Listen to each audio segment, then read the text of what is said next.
함께 읽으실 하나님의 말씀은 사도행전 22장 1절부터 16절까지입니다. 신약성경 226페이지 전후에 있습니다. 사도행전 22장 1절부터 16절까지 제가 읽겠습니다. 부형들아, 내가 지금 여러분 앞에서 변명하는 말을 들으라. 그들이 그가 히브리 말로 말함을 듣고 더욱 조용한지라. 이어 이르되, 나는 유대인으로 길리기아 다소에서 났고 이 성에서 자라 가말리엘의 문화에서 우리 조상들의 율법에 엄한 교훈을 받았고 오늘 너희 모든 사람처럼 하나님께 대하여 열심히 있는 자라. 내가 이 돌을 박해하여 사람을 죽이기까지 하고 남녀를 결박하여 옥에 넘겼노니 이에 대제사장과 모든 장로들이 내 증인이라.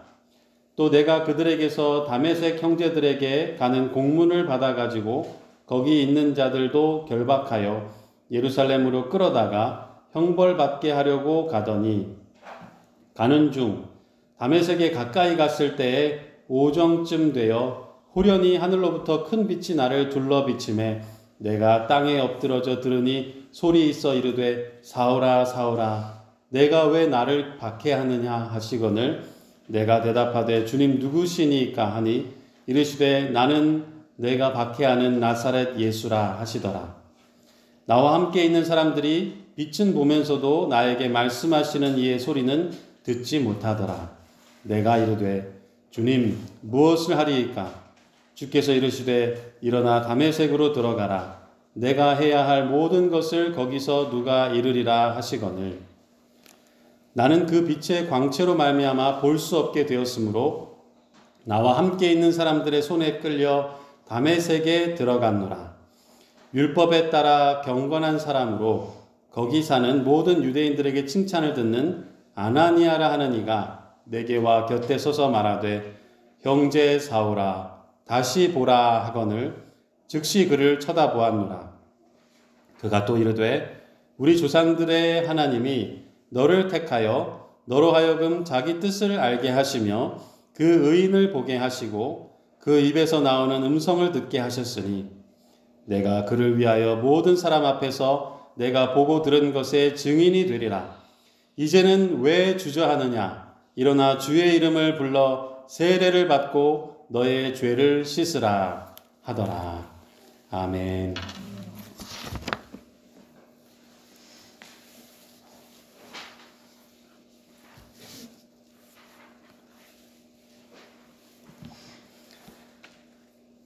네, 계속해서 하이델베르크 교리 문답을 살펴보고 있는데요. 세례에 대해서 생각해 보고 있습니다. 오늘은 하이델베르크 교리 문답 73문과 답을 같이 살펴볼 차례입니다. 이 조그만 책이 있으신 분들은 168페이지에 그 내용이 있습니다. 제가 질문을 읽으면 조금 길긴 하지만 답을 보이시는 분들은 답을 함께 읽어주시면 감사하겠습니다. 그러면 왜 성령께서는 세례를 중생의 씻음과 죄를 씻음이라고 하십니까? 하나님께서 세례를 중생의 씻음과 죄를 씻음이라고 하신 데에는 중요한 이유가 있습니다. 하나님께서는 몸에 더러운 것이 물로 씻겨지듯이 우리의 죄가 그리스도의 피와 성령으로 씻겨진다는 것을 우리에게 가르치시고자 하셨기 때문입니다. 특히 우리가 물로 씻겨지듯이 실제로 우리의 죄가 영적으로 씻김 받았음을 이런 신성한 약속과 표를 통해 우리에게 확신시켜 주시기 위해서 그렇습니다. 네, 지난 2월 달에는 하이델베르크 교리문답 72문을 생각해 봤는데요. 그 질문은 이런 것이었습니다. 물로 세례를 주는 행위 자체가 죄를 씻어 없애는 것입니까? 라는 이 질문의 답은 전혀 그렇지 않습니다. 오직 예수 그리스도의 피와 성령만이 우리의 모든 죄를 깨끗하게 씻어줍니다. 라고 답했습니다. 물로 세례를 주는 이 행위 자체가 죄를 씻어주는 게 아니라 예수 그리스도의 피가 죄를 씻는데 2000년 전에 주님께서 흘리신 그 피의 효력을 적용하시는 성령님의 일하심으로 인해서 죄를 씻어주신다는 말입니다. 그래서 이어서 73문의 질문에서는 그러면 왜 성령님은 세례를 중생의 씻음과 죄를 씻음이라고 합니까? 라고 물었습니다. 이 질문의 의도는 세례 주는 행위가 죄를 씻는 것이 아니면 왜 세례를 말할 때 죄 씻음, 중생의 씻음이라는 말을 성경에서 사용합니까? 라고 묻는 것입니다. 지난 시간에 잠시 말씀드린 것처럼 세례를 받으면 저절로 죄가 씻겨지고 구원을 받는다고 생각하는 천주교의 가르침은 잘못된 것입니다. 천주교에서는 세례를 죄 씻음과 같은 것으로 보기 때문에 출산 직후에 아기가 죽을 것 같은 상황에서 신부를 불러올 시간이 없으면 산파가 세례를 줄 수 있게 규정을 만들었습니다. 세례와 구원을 동일시하기 때문에 그러한 규정을 만들어 놓은 것이죠. 천주교에서는 세례를 줄 때 신부가 사용하는 그 물을 성수, 즉 거룩한 물이라고 하면서 그 물 자체에 신비한 힘이 있다고 생각합니다. 근데 이것은 오류입니다.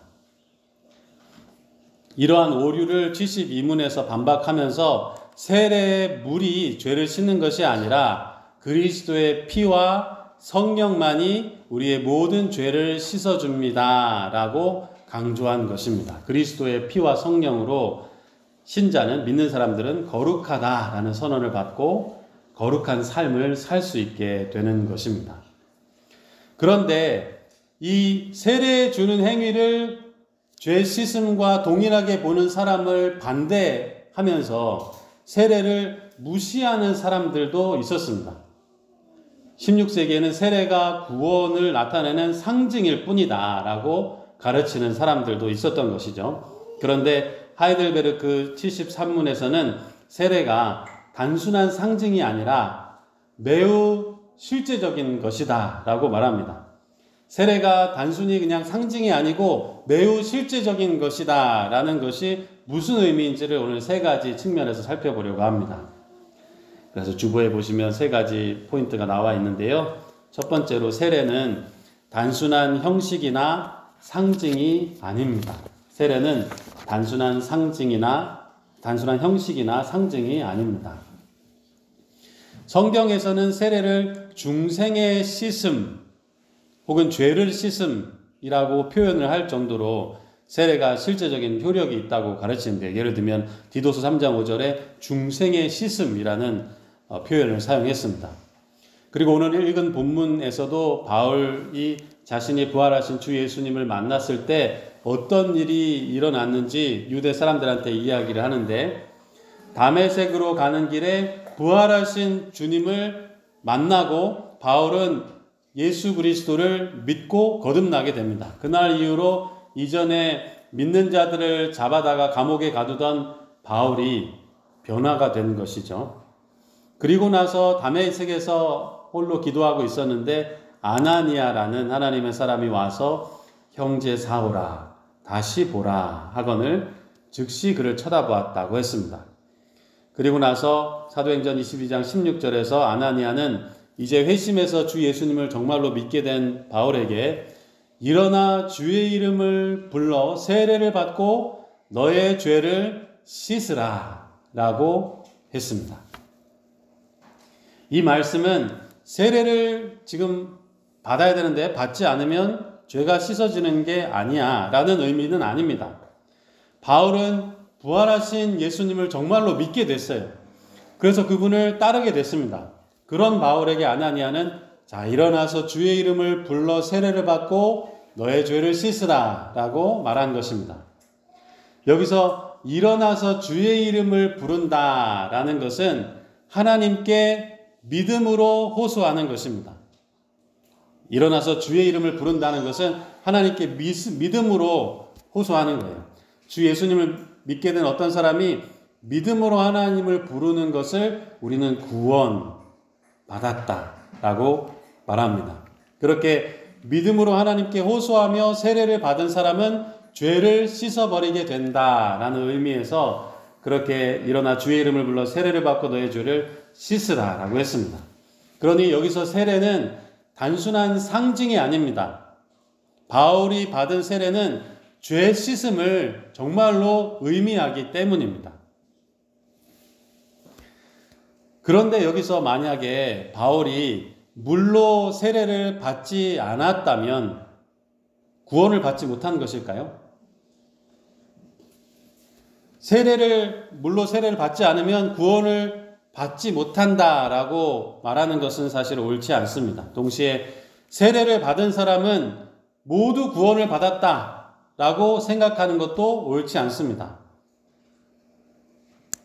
사마리아 성에 살던 시몬이라는 사람이 있었어요. 그런데 이 사람은 세례를 받았습니다. 그런데 참된 믿음이 있지 않았어요. 그래서 하루는 베드로 사도와 다른 사도들이 사람들한테 기도를 하고 그 사람들에게 성령이 임하는 것을 보면서 베드로에게 내가 돈을 줄 테니까 자기한테도 나한테도 성령, 내가 기도하면 성령이 임하는 그런 권능을 나한테도 주세요 라고 요청을 했습니다.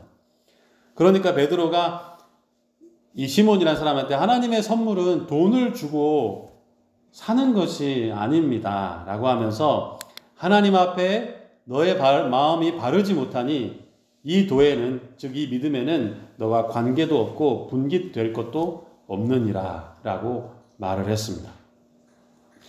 시몬이란 사람을 보면서 참된 믿음이 없이 그저 세례를 받는다고 죄를 씻음 받는 것이 아니라는 것을 우리는 볼 수 있습니다. 그런데 세례 자체가 구원을 준다고 하는 사람이나 세례는 단지 상징일 뿐이니까 별로 중요하지 않아 라고 하는 사람, 이 두 사람은 서로 다른 의견을 가지고 있지만 이 두 사람에게 공통점이 하나 있습니다. 그 공통점은 이 두 부류의 사람들은 세례를 주시는 분에 관심을 갖기보다 세례를 줄 때 사용하는 물에만 관심을 갖는다는 점입니다. 그러니까 이 사람들은 물 안에 죄 씻음의 효력이 있느냐 없느냐라는 걸 가지고 논쟁을 벌이지만 정작 세례를 만드시고 세례를 행하시는 하나님께는 충분한 관심을 기울이지 않는다라는 점에서는 차이가 없는 것이죠. 그래서 나는 세례를 명령하시고 세례를 통해서 죄를 씻으시는 하나님께 얼마나 관심이 있는가, 나는 그분과 어떤 관계를 맺고 있는가, 이것이 더 중요한 질문입니다. 이것이 사실 가장 중요한 질문입니다. 여러분은 주 예수 그리스도의 아버지 하나님과 지금 어떤 관계를 맺고 계십니까? 바울처럼 주 예수를 믿고 세례를 받아서 죄 씻음을 받고 주님을 위해 어떤 대가라도 치르고자 하는 사람이십니까? 아니면 사마리아 성의 시몬처럼 자신의 이익을 위해서 세례를 받고 주님보다 주님이 주시는 선물에 더 관심이 있는 사람이십니까? 이것이 우리가 첫 번째로 생각해 볼 질문입니다. 두 번째로 오늘 하이델베르크 73문 교리문답 73문을 살펴보면서 생각해 볼 문제는 입교는 물로 씻지는 않지만 죄 씻음과 깊은 관련이 있습니다 입니다. 교리문답에는 입교라는 말이 나오진 않지만 입교라는 그거에 대해서 짚고 넘어가야 할 필요가 있어서 잠시 언급을 드립니다. 장로교회에서는 유아 세례를 받은 사람에게 입교식을 행해서 거룩한 교제권 안으로 그 사람을 받아들입니다. 유아 세례 받으신 분, 네, 유아 세례 받으신 분 많죠? 유아 세례 받으신 분들은 입교식을 통해서 이 교회의 회원이 되는 것이죠. 영국 국교회나 루터교회에서는 목사나 감독이 입교 문답을 받는 사람의 머리에 손을 얹고 성령님이 그를 견고하게 해주시기를 기도하기도 합니다. 오늘날 장로교회에서는 많은 경우에 입교를 받는 사람의 머리에 손을 얹지는 않고 신앙을 고백하는 질문에 답을 하게 합니다. 중세시대부터 지금까지 천주교에서는 이 견신성사라는 것이 있는데요. 견신성사라고 해서 일종의 입교식을 성례로 만들어서 이것을 하면 성령을 받고 성령이 주시는 유익을 누린다고 믿었습니다. 유아 세례 받은 아이를 데리고 와서 견신성사라는 이 행사를 함으로 이 아이가 성령을 받는다고 가르치는 거죠. 근데 이것은 잘못된 믿음입니다. 사도행전 8장 14절 이하에서 베드로와 요한이 사마리아 사람들이 성령 받기를 기도한 후에 그들에게 안수한 것을 천주교에서는 일종의 성례로 만들어서 입교식, 즉 견신례라는 것을 통해서 성령을 받는다라고 믿었습니다. 근데 어떤 의식을 치른다고 성령이 임할까요? 의식을 치른다고 성령이 임하는 것은 아닙니다. 이러한 믿음은 옳지 않습니다. 그렇다면 입교는 왜 하는 것일까요? 유아 세례 받은 사람이 다 세례 받았으니까 이제 교회에 있으면 되지 왜 입교를 할까요? 그 이유는 신약 성경에 나타난 그리스도인이 되는 길은 교회 안의 그리스도인이 되는 것이기 때문입니다. 다시 말하면 주 예수님을 구세주로 고백하는 믿음을 가지고 삼위일체 하나님의 이름으로 세례를 받고 예수 그리스도의 몸된 교회라는 이 공동체 안의 지체로 구원을 받는 것입니다. 어떤 사람들은 예수님도 바울도 훌륭하다고 생각한다고 말하지만 교회당에는 나가지 않는 사람들도 있습니다. 그러나 교회의 일원이 되지 않고 집에서 혼자서 나는 구원받았어 라고 말할 수는 없는 겁니다. 홀로 이루어지는 구원이라는 것은 없는 것입니다. 그래서 기독교에서 구원이라는 것은 믿음으로 세례를 받고 신앙 공동체에 들어가서 칭의와 회개와 성화와 성령님이 주시는 모든 구원의 유익을 함께 경험하는 것입니다. 그런데 단순히 이 입교식이라는 것을 거쳐서 성령님을 선물로 받아서 유아 세례 받았던 것을 보완한다라는 것이 입교는 아닙니다. 그러한 입교식은 성경에 있지 않은 예식입니다. 그러면 입교식은 시행할 만한 가치가 있는 것일까요? 입교에는 유아 세례에 충족되지 않는 한 가지 요소가 있기 때문에 시행할 만한 가치가 충분히 있습니다. 유아 세례에는 교회 앞에서 본인이 직접 해야 하는 신앙 고백이 빠져 있는 것이죠.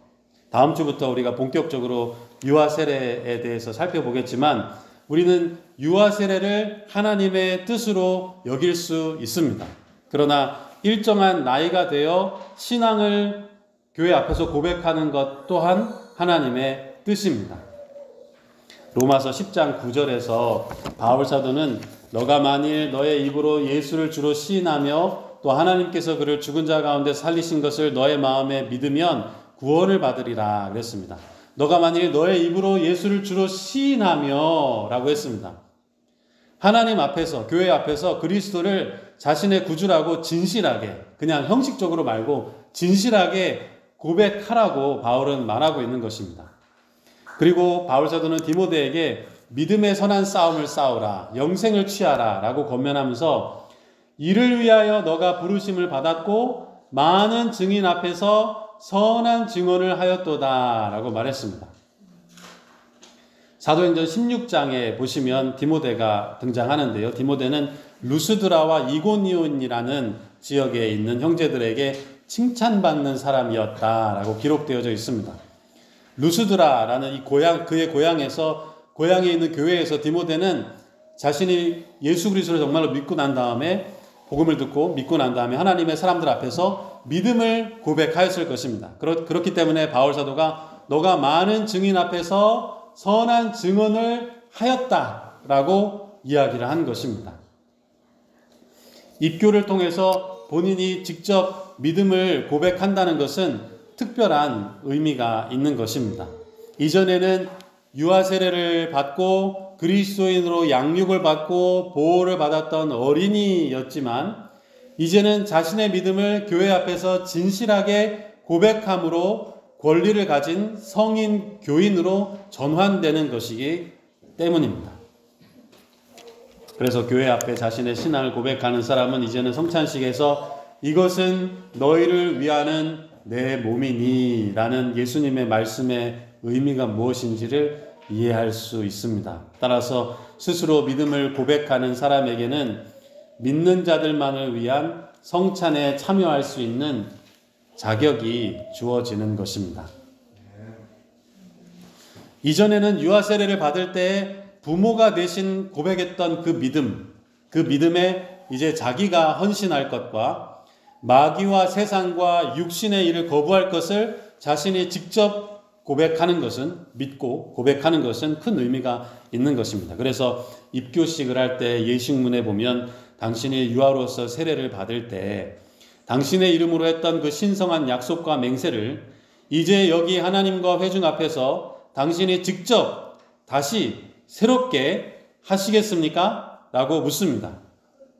이때 입교를 받는 사람이 예, 그렇습니다 라고 말하는 것은 마치 결혼식에서 신랑 신부가 당신의 배우자와 맺은 언약을 평생 동안 지키고 끝까지 사랑하기로 맹세하십니까? 라는 질문에 네, 맹세합니다 혹은 서약합니다 라고 답하는 것 같이 진지하고 의미심장한 대답인 것입니다.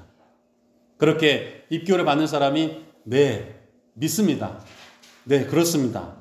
라고 대답하는 소리를 듣고 그 사람의 믿음을 확인한 다음 교회는 그가 이제 서약한 것을 잘 지키고 성령님이 그 모든 것을 정말로 확증하시기를 또 굳건하게 하시기를 목회자와 함께 기도합니다. 개인적으로 입교식을 할 때 예, 그렇습니다 라는 고백만이 아니라 일부 건전한 장로교회들이 하는 것처럼 입교를 받는 사람이 자신이 어떻게 믿음을 갖게 됐는지, 자신이 어떻게 정말로 예수 그리스도를 구주로 믿고 알게 되었는지를 신앙 고백, 사람들 앞에서 신앙 고백하는 것이 필요하다고, 또 그것이 유익하다고 저는 생각하는데요. 이와 같이 입교식은 서약으로 한층 의미심장해지고 예수 그리스도의 구원의 사역에 증인이 됨을 믿음으로 받아들이는 경건한 의식입니다. 그러나 조국교회 안에는 입교식은 나이가 차면 거쳐가는 하나의 의식 정도로 여겨지는 경우가 많이 있습니다. 이건 참 안타까운 것인데요. 만약 예배에도 성실하게 나오지 않던 아이를 입교받을 때가 되었다고 오늘 입교식이야 빨리 나와, 목회자도 그렇고 부모도 그렇고 빨리 나와, 너 오늘 꼭 나와야 돼, 그래서 입교식에 억지로 참여하게 된다면, 혹은 입교받는 사람이 앞에 나와서 입교식을 하는 그 입교받는 사람이 주님을 믿지도 않고 사람들이 공공연하게 다 저 아이는, 저 청소년은 교회와 신앙에 회의적이라는 걸 뻔히 아는데 입교식에서 네, 그렇습니다 라고 답을 하고 사람들의 박수와 꽃다발을 받는 모습을 보면 우리 마음이 어떨까요? 야, 정말로 한 사람이 예수 그리스도를 정말로 믿고 우리와 함께 한 몸이 되었구나라는 생각이 들까요? 그렇지 않습니다. 오늘날 조국교회의 문제들 중 하나라고 하면 이름만 그리스도인인 사람들이 너무 많다는 데에 있습니다. 기독교의 실제, 은혜와 믿음과 소망과 영적 전투와 의를 향한 갈망에 대해서는 전적으로 무지하면서 그리스도인이라는 이름만 가진 사람들이 많다는 것이 안타까운 현실입니다. 바울이 전하는 복음을 듣고 많은 이방인들이 우상을 버리고 새롭게 변화되었듯이 어느 교회에 있든지 명목상의 그리스도인은 진정으로 죄를 뉘우치고 주님께로 돌아서야 합니다. 그래서 믿음의 사람 제이시 라일은 이렇게 말했습니다. 세상에 존재하는 모든 교회에서 거듭나야 한다라는 메시지가 계속해서 울려 퍼져야 합니다.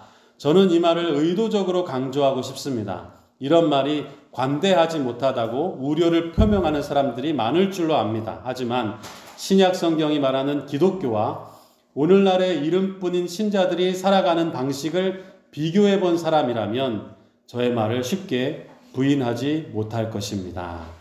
라고 말했습니다. 참된 기독교의 원리는 거듭남이 없이는 구원도 없다입니다. 다시 태어남이 없이는 영적인 생명이라는 것은 없다. 새 마음이 없이는 천국도 없다라는 것이 성경의 원리입니다. 거듭남은 우리의 영원한 운명을 결정짓는 중대한 사안이기 때문입니다. 거듭남은 구원받기를 원하는 사람이라면 누구든지 스스로 느끼고 알고 스스로 경험해야 할 문제인 것입니다. 남녀노소를 불문하고 거듭나지 않으면 천국에 들어갈 수 없습니다. 사람들이 중요하게 생각하는 부와 학식과 건강과 집과 토지와 친구는 없어도 구원을 받고 천국에 갈 수 있습니다. 그러나 거듭남을 경험하지 않고는 구원받을 수가 없습니다. 사람으로 태어나야 이 세상에서 살고 한 나라의 시민으로 살아가면서 각종 활동을 할 수가 있죠. 그렇죠? 만약에 디모데가 오리로 태어났어 봐요. 오리로 태어나면 꽥꽥 하면서 이 대한민국의 시민으로서 군대도 가고 그렇게 할 수 있을까요? 아니죠. 예쁜 사람으로 태어났기 때문에 군대도 가고 나라를 위해서 이런저런 걸 할 수 있는 것이죠. 마찬가지로 거듭나야 천국에서 살며 기동할 수가 있습니다. 장차 능히 헤아릴 수 없을 만큼 많은 성도가 영광 중에 거하게 될 것입니다. 가장 높은 하늘인 천국에 제가 사랑하는 이미 그곳에 들어간 믿음의 사람들을 비롯해서 여러분들도 그러시겠지만 많은 주의 백성이 거하게 될 것을 생각하면 마음에 큰 위로가 됩니다. 성경이 말씀하는 대로 천국에 들어갈 사람들 가운데 거듭나지 않은 사람은 단 한 사람도 없을 것입니다. 세례에 대한 하이델베르크 교리문답을 살펴보면서 우리 자신에게 물어야 할 질문은 이것입니다. 나는 정말 거듭났는가? 거듭나지 않으면 구원도 없다. 이 사실을 우리는 기억하고 또 기억해야 합니다. 나는 정말 거듭났는가? 끝으로 살펴볼 진리는 세례는 제3의 생일이라는 것입니다. 우리의 세례는 우리의 세 번째 생일을 바라보게 합니다. 세 번째 생일이라는 것이 무엇일까요? 그거는 3살이라서 세 번째 생일이 아니에요. 첫 번째 생일은, 이건 제가 지어낸 말이 아니라 제임스 패커라는 믿음의 사람이 말한 건데, 첫 번째 생일은 우리가 엄마의 자궁에서 나와서 이 세상에 이제 속해서 이 세상에서 보고 느끼고 먹고 소리를 지른 그때가 바로 첫 번째 생일이죠. 그 두 번째 생일은 그 후에 자라나서 이제 영적인 어둠에서 깨어나와서 하나님의 구원과 나를 향한 예수 그리스도의 사랑을 느끼고 알고 외친 때가 바로 그것이 두 번째 생일입니다. 그리고 세 번째 생일은 하나님의 영원한 세계에 들어서는 날입니다. 그날 우리의 심장은 멈출 것입니다. 그 일이 어떻게 언제 일어날지 우리는 모릅니다. 그날에 대한 어떤 경고가 있을지 없을지도 우리는 모릅니다. 그날이 평화로울지 괴로울지 노환으로 운명할지 어떤 질병 때문일지 혹은 이 세상을 심판하러 오시는 예수 그리스도의 재림을 맞을지 저는 모릅니다. 아무도 모릅니다. 제가 아는 것이라고는 오직 언젠가 어떤 식으로든 저의 심장은 멎을 것이고 그 날이 저의 진정한 세 번째 생일이 된다는 것입니다. 여기서 세 번째 생일이라고 할 때 생일이라고 말하는 것은 어떤 기념일이 아닙니다. 이전에는 상상도 하지 못했던 하나님의 선물을 즐기기 시작하는 날을 세 번째 생일이라고 하는 것입니다. D.L. 무디라는 믿음의 사람은 이렇게 말했어요. 언젠가 사람들이 무디가 죽었다라고 당신에게 말할 것이다. 당신은 그 말을 믿지 말라. 그날 나는 보좌 앞에 설 것이다. 이제까지 살았던 것보다 더욱 생생하게 살아있을 것이다. 라고 말했습니다. 그렇습니다. 많은 사람들이 죽음을 우리가 사모하는 빛에서 우리가 미워하는 어둠으로 나가는 출구라고 생각합니다. 믿지 않는 사람에게는 이게 사실입니다. 그러나 그리스도인들에게는 죽음은 입구입니다. 영적으로 새벽 미명과도 같은 이곳에서 우리 하나님을 보는 밝은 빛으로 들어가는 입구인 것입니다. 그래서 좀 전에 언급했던 제임스 패커가 말했듯이 세례 예식은 새 생명의 선물이 사형 선고를 무효화하고 사형 선고가 없었던 것으로 하고 죽음이 나의 존재나 기쁨을 말살하지 없애지 못한다는 하나님께 받은 약속을 행동으로 보여주는 예식입니다. 그렇습니다. 세례식은 죽음이 나의 존재, 예수 그리스도를 믿는 나, 그리고 나의 기쁨을 없애지 못하는 하나님께 받은 그 약속을 행동으로 보여주는 예식입니다.